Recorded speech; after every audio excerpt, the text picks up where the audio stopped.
शनिवार अपराह्न स्थानीय यूथ हस्टल सभागृह में प्रियपत्र पक्षर एक पुस्तक उन्मोचन उत्सव एवं कविता आसर विपिन बिहारी दलाई सभापतित्व अनुष्ठित हो जाइछि।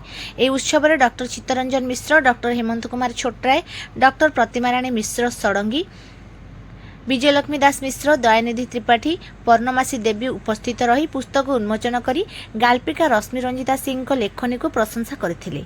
एही अवसर में आयोजित कविता आसर को संयोजना करथिले प्रभासिनी मिश्र एवं आरती जे दास।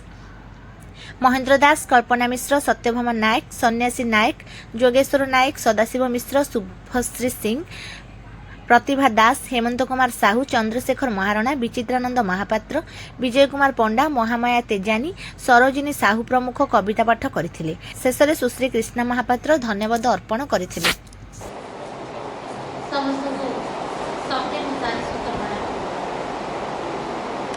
सुंदर मुहूर्त को आम उपभोग करुचे केउठी ना केउठी शीतल षष्ठी पर शब्द संयोजना